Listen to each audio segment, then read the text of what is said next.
Hello दोस्तों, आप सबका बहुत बहुत स्वागत है आपके अपने YouTube चैनल गणेशाय वर्ल्ड में। दोस्तों आज की वीडियो में हम क्लास 11th केमिस्ट्री में हम दोस्तों यूनिट 12 कार्बनिक रसायन ऑर्गेनिक केमिस्ट्री यूनिट 12 के ऑब्जेक्टिव क्वेश्चंस करेंगे।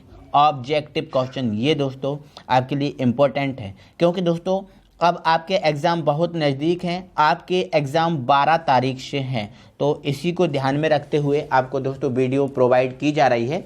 तो इसमें दोस्तों आपको ये ऑब्जेक्ट बहुत अच्छे से लगा लेना है, तो आपका एक भी ऑब्जेक्ट आपका बाहर नहीं होगा। ठीक है, तो आइए दोस्तों हम इसको स्टार्ट करते हैं। तो दोस्तों हमारा इसका पहला ऑब्जेक्ट है, एनिलीन को साधारणतः इस विधि से शुद्ध किया जाता है। मतलब जो एनिलीन है उसको साधारणतः किस विधि द्वारा हम शुद्ध करते हैं। तो दोस्तों एनिलीन को साधारणतः हम क्या करते हैं, एक मिनट, हाँ, तो भाप आसवन विधि द्वारा शुद्ध करते हैं। जो एनिलीन होता है रिंग के ऊपर NH2, इसको हम भाप आसवन, रिंग के ऊपर NH2, इसे हम भाप आसवन विधि द्वारा शुद्ध करते हैं। तो हमारा पहला आंसर सही होगा। इसके बाद दोस्तों हमारा दूसरा ऑब्जेक्ट है, किस पदार्थ का शुद्धिकरण ऊर्ध्वपातन विधि से किया जाता है। किस पदार्थ का, तो आपको ये बताना है। तो दोस्तों हमारा जो ऑप्शन है इसमें बेंजोइक अम्ल सही रहेगा। मतलब जो बेंजोइक अम्ल है, इस बेंजोइक अम्ल का जो शुद्धिकरण है वो ऊर्ध्वपातन विधि द्वारा किया जाता है। ठीक है, चलो अब हम आगे बढ़ते हैं। दोस्तों हमारा अगला ऑब्जेक्ट है, हमारा तीसरा ऑब्जेक्ट है, और ये हमारा तीसरा ऑब्जेक्ट हमसे कह रहा है कि नाइट्रोजन के लिए लेसने परीक्षण में नीला रंग इसके बनने के कारण। तो मतलब नाइट्रोजन के लिए लेसने परीक्षण में नीला रंग किसके बनने के कारण होता है। तो दोस्तों जो लेसने परीक्षण है इसमें जो नाइट्रोजन का जो नीला रंग है वो आपका फेरिक फेरोसाइनाइड बनने के कारण होता है।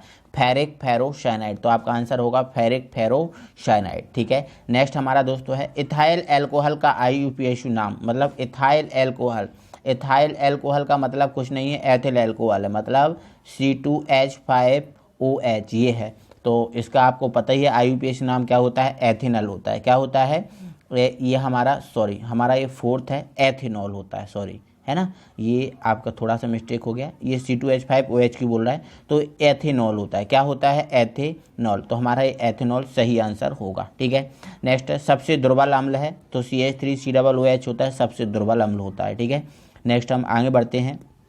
हमारा ये दोस्तों ये 5वां क्वेश्चन है, और सॉरी हाँ 6वां हमारा क्वेश्चन है, बोल रहा है कार्बनिक यौगिकों के पृथक्करण व शोधन की सर्वोत्तम विधि है।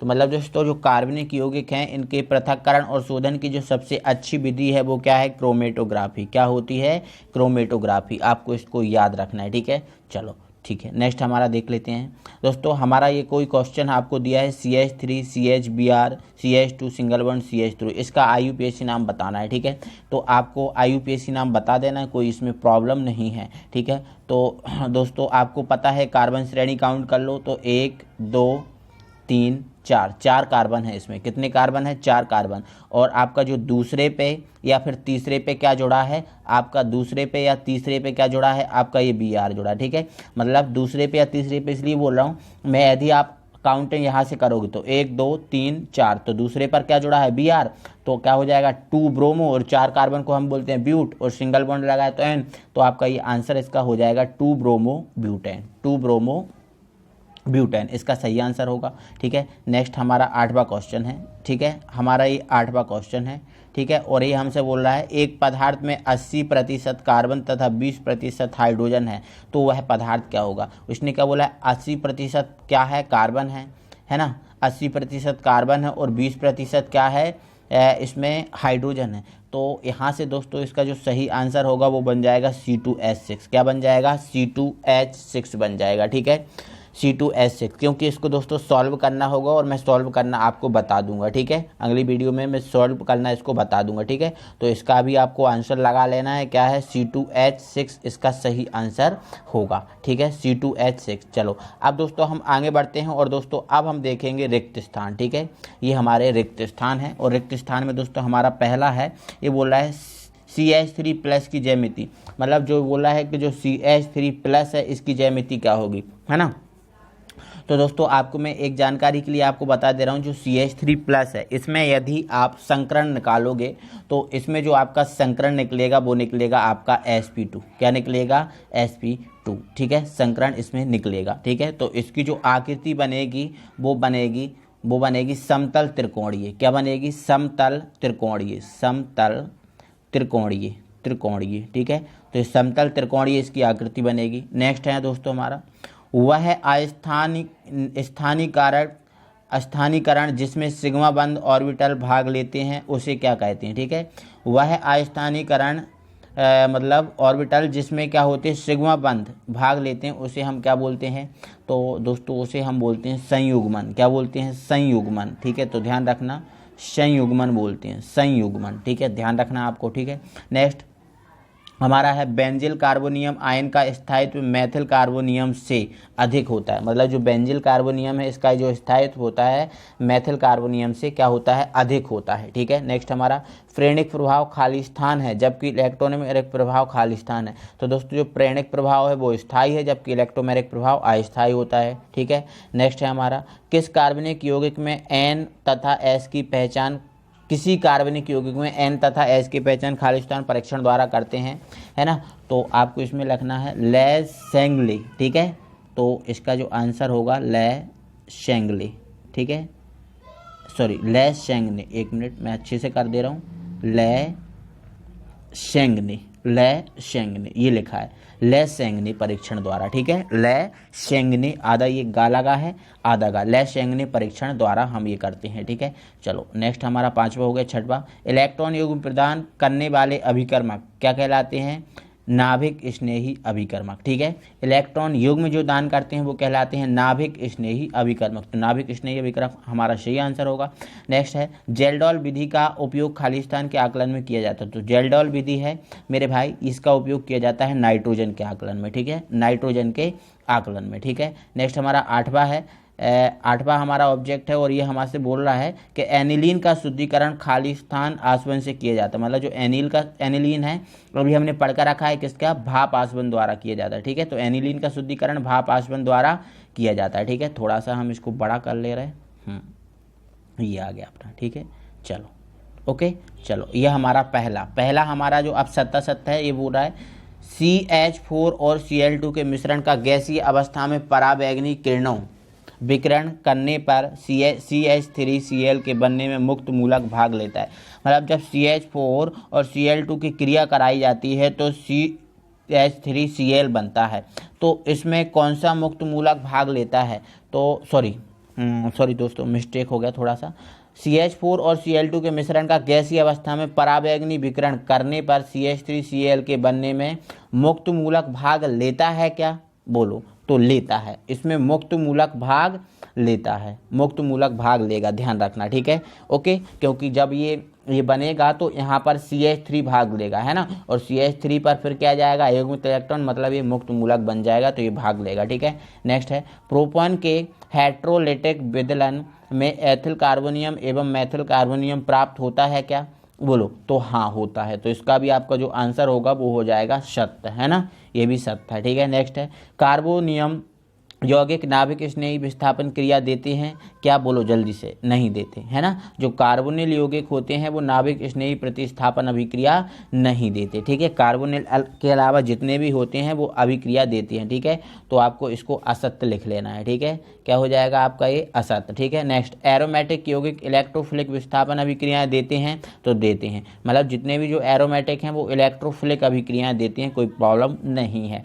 नेक्स्ट है हमारा, एथिलीन एवं एस्टिलीन के मध्य विभेद अमोनियम क्यूप्रस क्लोराइड से कर सकते हैं क्या? बोल दो जल्दी से। सत्य है, तो ये भी आपका सत्य होगा। ठीक है, चलो आप समझ गए होंगे। नेक्स्ट हम आगे बढ़ते हैं और हम देखते हैं सही जोड़ियों को। ठीक है, तो ये हमारी कुछ सही जोड़ियां हैं, जल्दी जल्दी से मिलान कर दीजिएगा। ठीक है, देखो पहला हमारा क्या है? इलेक्ट्रोमेरिक प्रभाव, मतलब ये इलेक्ट्रोमेरिक प्रभाव के बारे में बताना है, कौन इलेक्ट्रोमेरिक प्रभाव शो करता है। ठीक है, तो इलेक्ट्रोमेरिक प्रभाव अस्थायी होता है, तो ये पहला हो गया। ठीक है, दूसरा हमारा मुक्त मूलक, तो जो मुक्त मूलक है वो कैसा होता है? अनुचुंबकीय। कैसा होता है? अनुचुंबकीय, तो ये आपका दूसरा हो जाएगा। ठीक है, नेक्स्ट हमारा थर्ड, प्रेरणिक प्रभाव अति तीक्ष्ण स्थायी प्रभाव सिग्मा बंध का ध्रुवीकरण, मतलब ये स्थायी प्रभाव होता है, तो ये आपका तीसरा हो जाएगा।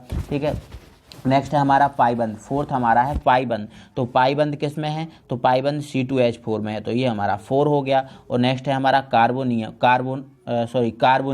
कार्बोनियन फिफ्थ है। तो ये हमारा इसका जो सही होगा वो होगा ये वाला। ठीक है, तो ये हमारा फिफ्थ हो जाएगा। ठीक है, first second third fourth fifth, ये आप लगा लेना है, आपको कंप्लीट कर लेना है। ठीक है, नेक्स्ट हम देखते हैं और भी हमारी कुछ सही जोड़ियां हैं। ठीक है, नेक्स्ट है हमारा कैरियस विधि, मतलब जो कैरियस विधि है, इस कैरियस विधि के द्वारा हम क्या कर सकते हैं। ठीक है, तो दोस्तों जो कैरियस विधि है इसके द्वारा हम हैलोजन का आकलन करते हैं। किसका आकलन कर देते हैं, हैलोजन का, तो ये हमारा छठवां हो जाएगा। ठीक है, लीविंग विधि, नेक्स्ट है हमारी लीविंग विधि। तो लीविंग विधि के द्वारा हम क्या करते हैं, C/H का आकलन करते हैं। ठीक है, तो ये हमारा 7वां हो जाएगा। ठीक है, नेक्स्ट है पेपर क्रोमेटोग्राफी। जो पेपर क्रोमेटोग्राफी है ये किस लिए काम आती है, तो ये वितरण नियम में काम आती है पेपर क्रोमेटोग्राफी, तो ये हमारा 8वां हो जाएगा। ठीक है, नेक्स्ट हमारा 9वां आणविक सूत्र।